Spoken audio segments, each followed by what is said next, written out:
Hello, this is Dr. Grande. Today I will analyze the case of Samantha Stites.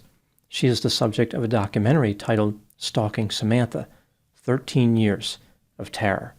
First I'll look at the background of this case, move to the timeline of the crime, then offer my analysis. Samantha Beatrice Stites was born on November 23, 1991, and was raised in Elk Rapids, Michigan. Her father left when she was about 5 years old, and Samantha was raised by her mother. After high school, Samantha attended Grand Valley State University.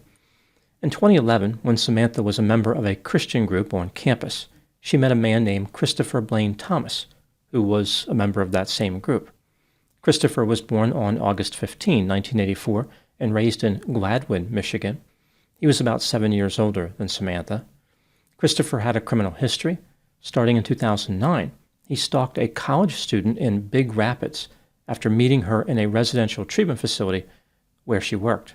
The woman obtained a protective order against Christopher in 2010, but he continued stalking her.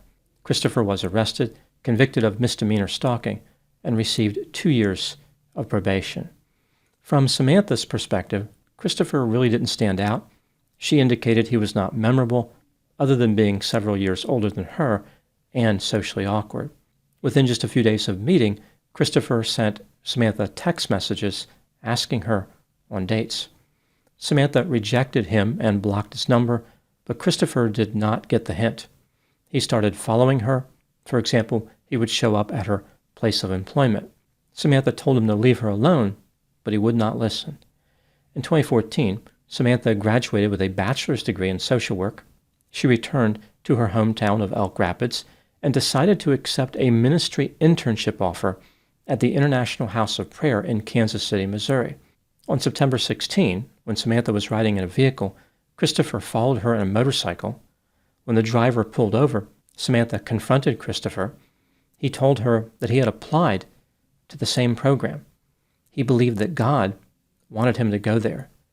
Samantha knew the internship involved living and working in close proximity, and she was not happy about the prospect of Christopher being there. As Samantha considered all of Christopher's behavior over the years, she realized he was a stalker. On September 18, 2014, Samantha filed for a protective order against Christopher. The court granted her request. The duration of the order was 6 years. The offer that Christopher had received from the internship was withdrawn. From Samantha's perspective, everything seemed to be good after this. 5 years later, in 2019, she earned a master's degree in social work from the University of Kansas. She once again returned to her hometown of Elk Rapids, Michigan. Samantha purchased a house and worked as a licensed social worker. On September 18, 2020, exactly 6 years after the protective order against Christopher Thomas was put in place, it expired. On this same day, Samantha encountered him at a recreational soccer league game. She was surprised to see him. Christopher was there playing soccer like everyone else. He did not attempt to talk to her. Samantha was upset, but there really wasn't anything she could do. Christopher was not breaking the law. Later, Samantha spotted Christopher at various places that she visited, like the grocery store and her gym. At this point, it seemed pretty clear the stalking had resumed. In July 2022, Samantha filed for a new protective order. It was denied. The court believed that Samantha and Christopher had a complicated relationship. Samantha had the opportunity to have a hearing, but Christopher would have attended. Being uncomfortable with this, Samantha did not request a hearing. Now moving to the timeline of the crime. On October 7, 2022, at about 7 a.m., Christopher broke into Samantha's house. He handcuffed her, bound her feet, and gagged her before placing her in the back seat of her own vehicle. Christopher told Samantha that he just wanted to talk, but not there.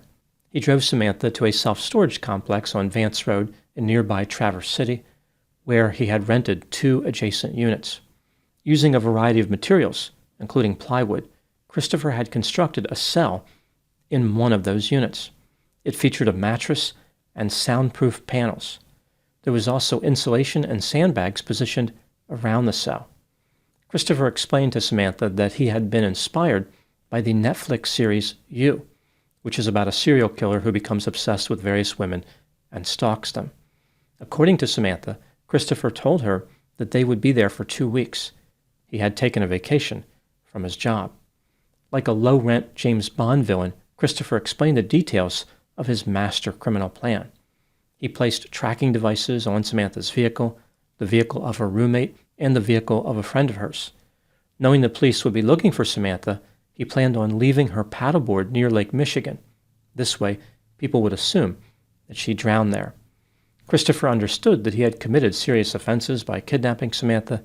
He told her that he would never survive in prison. Trying to capitalize on his fear, Samantha told him that if he let her go, she would not call the police. As a social worker, she had been trained to keep secrets. Christopher indicated that he could not trust her unless they had sex. Samantha said she did not want to, which prompted Christopher to leave for a while. Upon his return, Samantha told him she would agree to have sex with him if he promised to release her that night. Christopher said that he would. Samantha had assumed that the sex would be over with quickly, but Christopher explained to her that he engaged in self-service activity 12 times a day. The sex lasted for hours. Samantha described sex with Christopher as painful and terrifying. She was disgusted, but did not want Christopher to know because he might grow angry.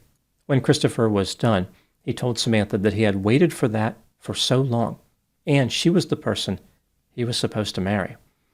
Consistent with the agreement Christopher made, he drove Samantha to her vehicle in a nearby parking lot and left. Samantha was free after about 14 hours. She drove home because she was concerned Christopher was still tracking her. She contacted a neighbor who drove her to a hospital. While she was there, Samantha spoke to the police and told them everything that happened. On October 8, the police found Christopher driving his Cadillac CTS. They pulled him over and arrested him. He was charged with kidnapping, first-degree home invasion, torture, aggravated stalking, and 4 counts of first-degree criminal sexual conduct. Initially, Christopher said that at the time of the crime, he was hunting in the woods. Later, he admitted to having sex with Samantha, but said it was a consensual role play, which had gone too far. This was some type of kidnapping fantasy. The police found plenty of evidence against Christopher: the cell that he had constructed, handcuffs, packages, and receipts for GPS tracking devices, and many images and videos of Samantha. Despite this, Christopher maintained his innocence. A few months before his trial was going to start, he decided to accept some responsibility, but he refused to plead guilty to criminal sexual conduct. In December 2023, Christopher pleaded guilty to kidnapping, torture, and aggravated stalking. The remaining charges were dismissed as part of his plea bargain. In February 2024, he was sentenced to 40 to 60 years in prison. If he is ever released, he will have to wear a GPS tracking device for the rest of his life. Christopher could be released as early as October 7, 2062, when he will be 78 years old. He must be released by October 7, 2082, at the age of 98. Now moving to my analysis. One popular framework for describing stalkers divides them into 5 categories: intimacy stalker, incompetent suitor, rejected stalker, resentful stalker, and predatory stalker. Christopher Thomas appears to have traits from 2 of these stalker types: intimacy and predatory. The intimacy stalker type involves a man stalking a woman where there was no prior romantic relationship. The stalker convinces himself that he is destined to be with the woman.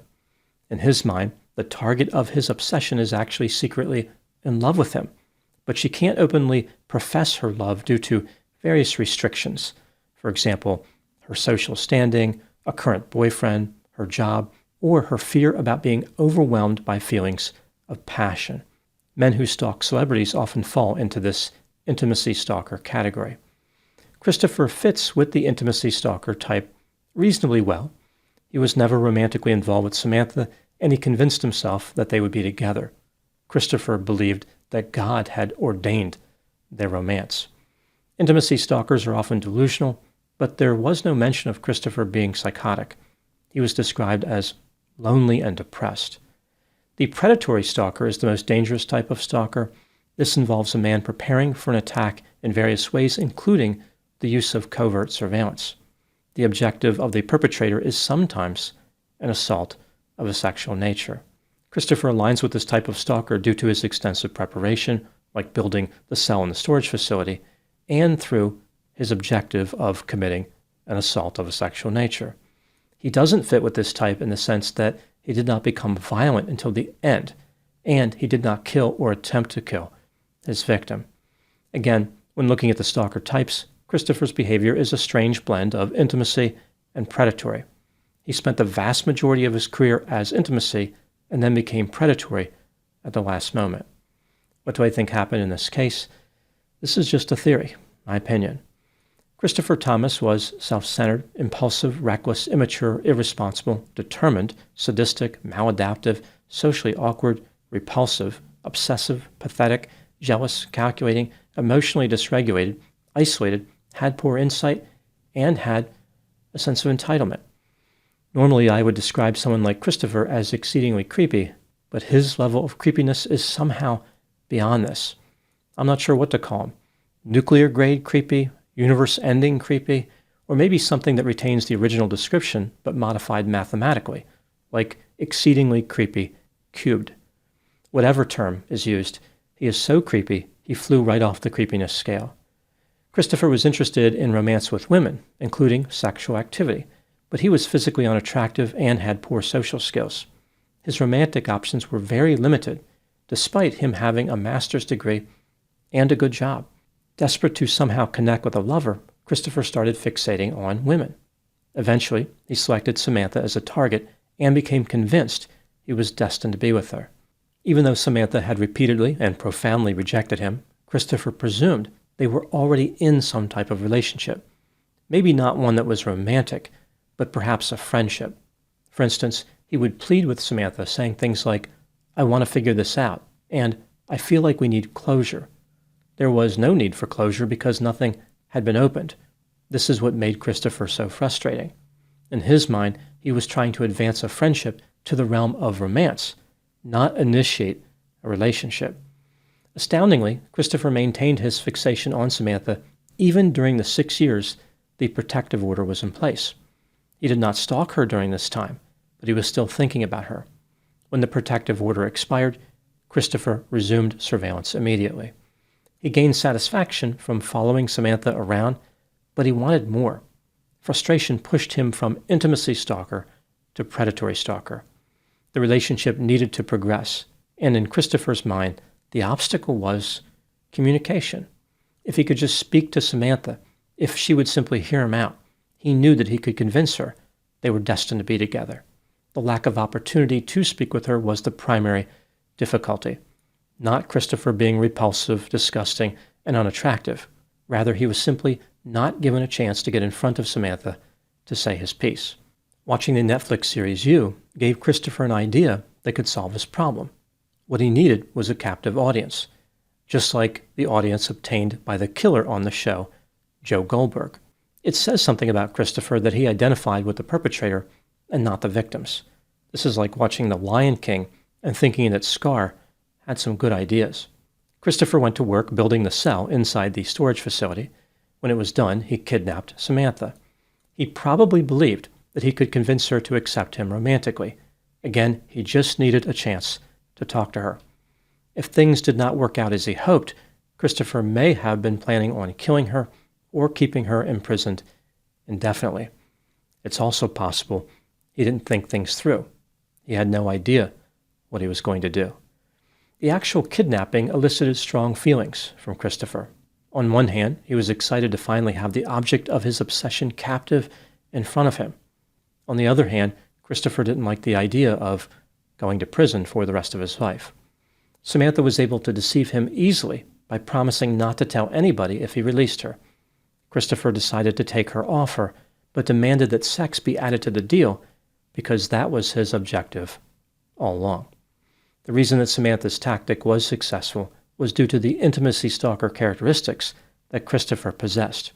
If he had been more of a predatory stalker, then negotiating probably would not have worked. Fortunately, Christopher was weak-minded, gullible, and had an unrealistic hope that he could remain free.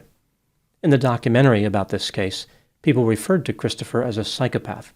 He certainly had a few psychopathic characteristics, like being impulsive and irresponsible, But his behavior did not actually align that well with psychopathy. For instance, he wasn't grandiose, and he did not possess superficial charm. If Christopher had been psychopathic, the outcome of this case would probably have been homicide. Psychopathic or not, Christopher should never be free in society again because his unmet need for affection will once again dominate his decision-making. Now moving to my final thoughts. Usually when high-profile individuals go to prison, when criminals are sentenced to prison, they want to have like a tough guy name. They want to have some type of name that is intimidating and represents the characteristics they have as an offender. This can even help a prisoner to succeed more in prison. Like it can make people afraid to be involved in a physical confrontation with them. Now, Christopher specifically mentioned that he was afraid of going to prison. He said he wouldn't survive in prison. That makes it all the more important to have a cool name that he can use to intimidate the other prisoners. So I was thinking, what kind of name could work for Christopher? What kind of name could capture all the important aspects of who he was as an offender? Christopher constructed a cell as part of his crime. That could be referred to as a dungeon. And he had kind of a master plan. So putting those together, you get Dungeon Master. That's an okay name, but it doesn't fully encompass who Christopher was. It doesn't catch enough of the important aspects. So now I was thinking more about Christopher's thought process. Now, of course, he kidnapped his victim by force, but Christopher probably believed he was attractive enough where he could have lured a victim in, or at least he hoped that he was attractive enough to do that. So in a sense, Christopher could have functioned as bait. So putting that all together, you have Dungeon Master Baiter. Dungeon Masturbator. That's perfect. What could possibly go wrong using a name like that? It actually captures more aspects of Christopher than maybe he wants to share in prison. But either way, I think that's a name that could serve him well. He should try that out. I'm sure it'll work out just fine. Those are my thoughts on the case of Samantha Stites. Thank you so much for watching. I'll talk to you soon.